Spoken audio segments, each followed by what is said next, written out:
Assalamualaikum friends, welcome to the password of chemistry.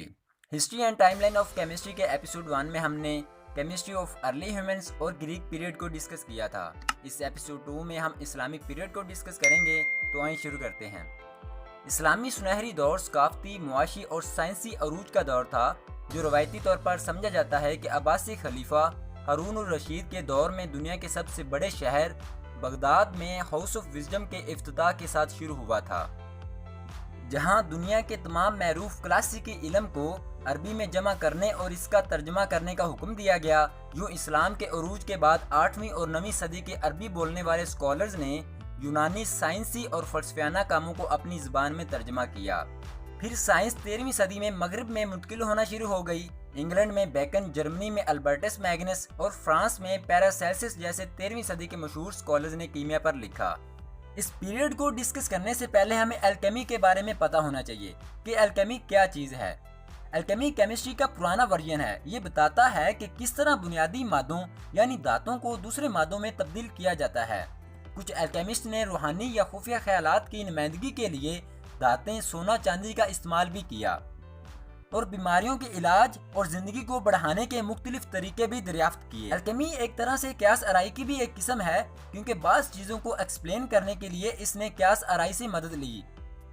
कुछ alchemist ने alchemy को एलिक्सियर of life के मकसद के लिए भी इस्तेमाल किया। एलिक्सियर ऑफ लाइफ यानी एक ऐसा मशरूब तैयार करना है जिसे पीने से हमेशा की जिंदगी मिल सके।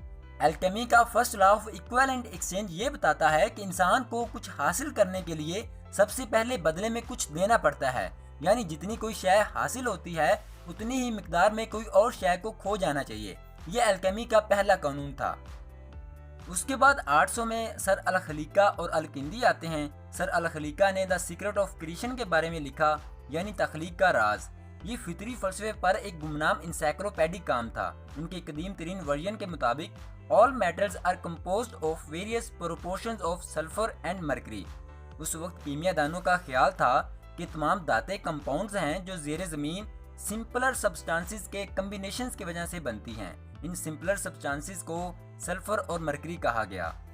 अल-किंदी ने अपनी किताब केमिस्ट्री ऑफ परफ्यूम्स में डिफरेंट सेंट्स की रेसिपीज बताई। उसके बाद जी जाबिर बिन हयान आते हैं। He is called the father of chemistry. He introduces a systematic classification of chemical substances. Around 3000 books attributed to Jabir bin Hayyan. He also wrote a book, The Element of Chemistry. इस book का link आपको description में मिल जाएगा।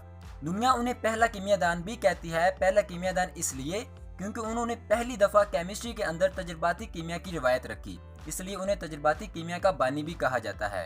उन्होंने इनकम्बस्टिबल paper भी तैयार किया। उन्होंने कई लेबॉरेटरी आलात भी बनाए, जैसे फनल, बीकर, क्रूसिबर, एलेम्बिक और रिटॉर्ट, और कई केमिकल्स जैसे acetic acid, nitric acid, sulphuric acid, arsenic acid भी तैयार किए। आपके तैयार करदा तेज़ाब दुनिया भर की फैक्ट्रीज में आज तक इस्तेमाल हो रहे हैं। आपने कई केमिकल प्रोसेस भी ईजाद किए, जैसे filtration, crystallisation, sublimation, distillation and calcination. पूरा अनबीक जाबिर बिन हयान की काबिल कदर ईजाद है। उसके बाद 900 में फारसी कीमियादान अल राजी आते हैं। उनका पूरा नाम अबू बकर मोहम्मद इब्ने ज़करिया है। वो अल्केमिस्ट के साथ साथ पॉलीमैथ, फिजिशियन और फिलोसोफर भी थे। He was also an important figures in the history of medicine. उन्होंने बगदाद और राय हॉस्पिटल में बतौर चीफ फिजिशियन खिदमात सर अंजाम दी। उन्होंने 20 से ज़्यादा लैब इंस्ट्रूमेंट भी डिज़ाइन किए। उनकी ज़्यादा दिलचस्पी दांतों को चांदी और सोने में मुंतकिल करने में थी। उनके हम असरों का ख्याल था कि अल राजी ने लोहे और तांबे को सोने में तब्दील करने का राज हासिल कर लिया है। उनकी दो मरूफ कीमियावी किताबें the secret and the secret of secrets उनके कामों के हवाले से बहुत ज़्यादा मशहूर हैं। वो एक जगह पर लिखते हैं कि मैं कीमिया को समझता हूँ और मैं एक लंबे अरसे से धातों की खसूसियात की खासियत पर काम कर रहा हूँ, ताहम ये अभी तक मुझ पर वाज़ह नहीं हुआ कि तांबे को सोने में कैसे मुंतकिल किया जा सकता है। पिछली सदियों में कदीम साइंसदानों की तहकीक के बावजूद इसका कोई जवाब नहीं मिला है, मगर मुझे इसके मुमकिन होने पर शक है। उसके बाद 1000 एडी में अबू रेहान अल बैरूनी और इब्ने सीना आते हैं। ये दोनों भी फारसी फिलोसोफर थे। इन्होंने धातुओं की मुंतकिली के इम्कानात से इनकार कर दिया। अल बैरूनी ने बहुत से सब्सटेंसेस की डेंसिटी भी मालूम की। इसके अलावा 1100 से लेकर 1200 के दौरान में भी अल्कीमिया पर काफ़ी काम हुआ। एथानॉल की तैयारी की रेसिपीज बताई गई। नमक के साथ शराब कशीद करने पर भी काम हुआ। उसके बाद 1200 में रॉबर्ट ग्रोसिडस आते हैं। ये एक इंग्लिश फिलोसोफर और साइंटिस्ट थे। इन्होंने लातीनी और फ्रांसीसी ज़बान में मुतअद्दिद इब्तदाई तसनीफ़ात लिखी, ताहम वो अपने काम की वजह से असल मुफक्किर के तौर पर उस वक्त मशहूर हुए जब उन्होंने साइंस या साइंटिफिक मेथड के बारे में लिखा।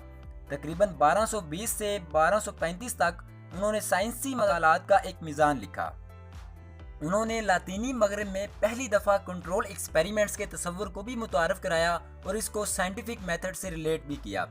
रॉबर्ट साइंसदानों में वो पहला शख्स था जिसने अरस्तु के नजरिया scientific reasoning of dual path को मुकम्मल तौर पर समझा। इस नजरिए के मुताबिक पार्टिकुलर ऑब्जर्वेशन जनरलाइजिंग स्टेटमेंट में चेंज होते हैं और जनरलाइजिंग स्टेटमेंट फिर यूनिवर्सल लॉ बन जाता है, और अगेन हम यूनिवर्सल लॉ से पार्टिकुलर ऑब्जर्वेशंस की प्रेडिक्शन कर सकते हैं। रॉबर्ट ने इस अमल को कंपोजिशन और रेजोल्यूशन का नाम दिया। इन असूलों से 17वीं सदी में गैलीलियो ने काफ़ी मदद ली। उसके बाद 1260 में अल्बर्टस मैग्नस आते हैं। ये जर्मन फिलोसोफर थे। He is also known as Albert the Great. इन्होंने आर्सेनिक और सिल्वर नाइट्रेट को डिस्कवर किया। अगली स्लाइड पे आते हैं जी। तो यहाँ 1310 में स्यूडो जाबिर आते हैं, जो कि एक गुमनाम कीमियादान थे जिन्होंने जाबिर बिन हयान के अंडर काम किया था। इन्होंने कीमिया पर चंद किताबें लिखी। उनकी एक किताब सुमा परफेक्शंस मैजिस्ट्री शाया भी हुई। इस किताब ने कर्पस्कुलर नेचर ऑफ मैटर की तजर्बाती तौर पर वजाहत की। Pseudo Jabir nitric acid, aqua regia और एक्वाफोर्टिस की वजाहत करने वाले पहले लोगों में से एक हैं। उसके बाद 1530 में पैरासेल्सिस आते हैं। ये स्विट्जरलैंड में पैदा हुए थे, इसलिए इन्हें स्विस फिजिशियन और एल्केमिस्ट कहा जाता है। ही डेवलप्ड द स्टडी ऑफ आयोट्रोकेमिस्ट्री। 16वीं और 17वीं सदी में मेडिसिन और फिजियोलॉजी को केमिस्ट्री की टर्म्स में समझने के लिए आयोट्रोकेमिस्ट्री मुतारिफ कराई गई। He was also the Pioneer in several aspects of medical revolution. उन्होंने मिनरल्स जैसे कि मरकरी, आर्सेनिक, लेड और एंटीमनी और कई दूसरे केमिकल्स को मेडिसिन में इस्तेमाल किया। उनके इस काम की झलक मॉडर्न फार्मास्यूटिकल इंडस्ट्रीज में भी मिलती है। ये भी दावा किया जाता है कि वो लफ्ज़ केमिस्ट्री इस्तेमाल करने वाले पहले शख्स थे। उसके बाद 1597 में एंड्रस लेबियस आते हैं। ये भी जर्मनी में पैदा हुए थे। He wrote the first systematic chemistry text book अल्कीमिया।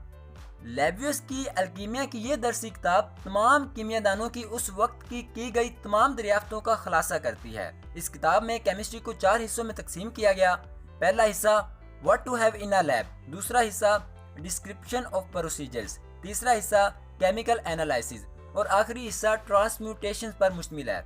इस तरह की किताब की इशाअत उस वक्त तौहीन अमेज समझी जाती थी, क्योंकि बहुत सारे कीमियादान अपने काम को अपने पास रखना चाहते थे ताकि उनके काम को गलत इस्तेमाल से बचाया जा सके। मगर लेबियस का ख्याल था कि अगर इल्म को बनी नौ इंसान की मदद के लिए इस्तेमाल किया जाता है तो इसे बांटना चाहिए। उसके बाद फ्रांसिस बेकन आते हैं। He developed the theory of induction and scientific method.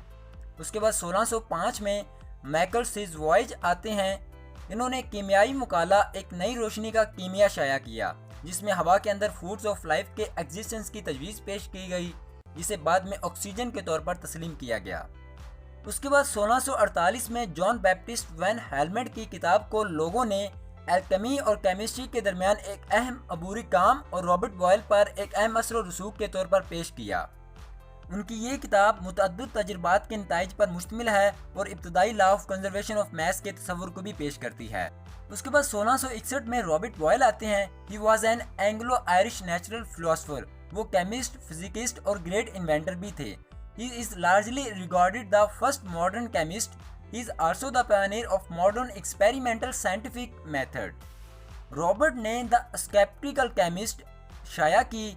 ये किताब केमिस्ट्री और एल्केमी के दरमियान फ़र्क की वजाहत करती है। इस किताब में उन्होंने अरिस्टोटल की 5 एलिमेंट थ्योरी को भी गलत साबित किया।